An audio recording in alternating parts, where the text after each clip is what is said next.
just want to show you a couple techniques that we use in some of the recipes in the course, and also just to give you some ideas of ways you can incorporate them more in your diet. So if you have, beautiful organic carrots, you wash them really well. You don't need to peel them unless you want to. Certainly you get a more even, bright orange color if you peel them. I'll go ahead and peel these. And I guess just a word about peelers. So we have a Y peeler here, more of a standard peeler. Just want to make sure whatever you're using, it's nice and sharp and it works well and it's not tearing, your vegetables. It's just, smooth and nice peel.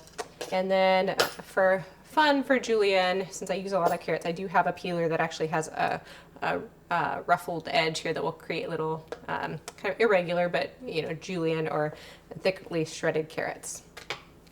Certainly not required for anything in the course, but fun nonetheless. So for peelers, a lot of people will peel like this, which is great, totally fine. A lot of people don't know that if you have a peeler that's sharp on both sides, you can actually go back and forth. It's much faster. So kind of gets tangled up in your peeler there, but certainly if you're in a restaurant working through a big case of carrots, there's definitely the back and forth peel. All right, so just go ahead and peel a couple so I can show you a few different chopping techniques.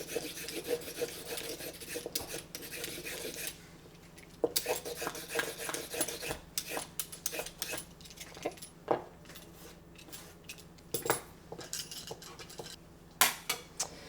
So we want to cut off just the ends or anything that doesn't look appetizing from the carrot. You can always still use those pieces in stock. So let me show you how to julienne a carrot. This can be tricky. You can see it rolls around. The first thing we want to do after we get it broken down into the lengths that we want is make it so it doesn't roll around when we chop. So make them about a couple inches long. Anywhere 2 to 2.5 inches is the length that you want little matchsticks or julienne. Curl my fingers under. Again, we want to get that flat side. If you're really unsure about your holding your knife skills here, you can flip it up. You have a nice flat side that way. Then you can create a flat side like that, so no risk of rolling around. So either way is fine. I'm going to cut these about 1/8 of an inch here. If it starts rolling around, even when you have a flat side, you can turn it over to the side. And then we'll make some matchsticks, or julienne, whatever you want to call them. And then when I have these flat planks, I'm just going to stack them up. If you have them kind of in the order that you cut them, it works better. If not, no problem. And you just line them up, grab them with your curled under fingers, and make slices. You just want to cut strips about the same thickness as they were when you cut them lengthwise. And of course, if you use every little bit of the carrot, you're going to have some that are a little irregular. I prefer that to wasting bits, but you could certainly, in culinary school, we have to cut off all the curved edges and make them perfect, and then measure them with a ruler. But I think this is good enough for anything that we're going to prepare at home, certainly, or unless we're in a 5-star Michelin restaurant. So there we have our julienne carrot or matchsticks, and so that's one way that you can either have them raw or do a really quick cook. For stir fry, anything that you're going to be tossing or cooking quickly, and you want it to cook a little irregularly, like you want some nice caramelized bits and you want some that still has a little crunch or chew to it, then roll cut is a really nice technique to use. To do that, you can take your carrot, it doesn't matter how big or small it is, you start at the larger end of the carrot. You're going to cut down through the middle at a bias, and then you roll it 90 degrees, and then you cut down through the middle at a bias again, and you can move your other tools out of the way. And then you get these pieces that have at least 5 sides.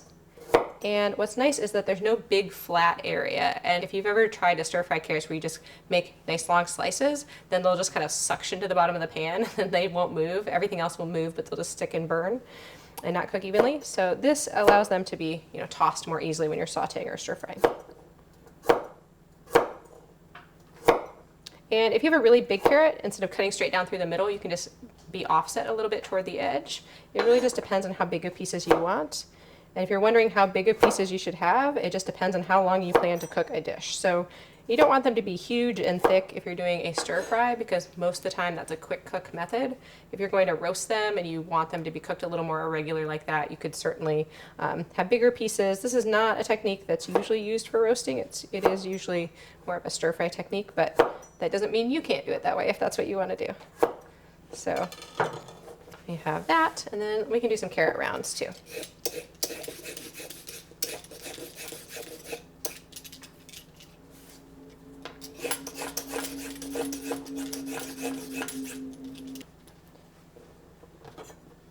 So if you have nice big round carrots, you know, thicker ones than this, it's really fun to make rounds. And then if you have little tiny cookie cutters, you can cut out little shapes. It makes it really fun for kids to get engaged in eating vegetables. So any way you can make it fun is great. I just have this little skinny one, so you know, you could just curl your fingers under, do rounds. Even if it rolls, your fingers are curled under, so there's not really any way you can cut yourself. So you can do that. And then, of course, I promised I'd show you this little tool that Julien's. This one I got really inexpensively at an Asian grocery store, just for a couple of dollars. I think you can buy them online as well. But you just do this, and if you're going to make, you know, if you like Thai food, you want to make a green papaya salad. This is about the size that the shreds are, so it works really well on other vegetables as well. Anything that you want to shred it up. And if it's a big carrot, you don't want, you know, really long shreds, you can kind of turn it as you go, and that will make them shorter. If you go straight, it will make them longer.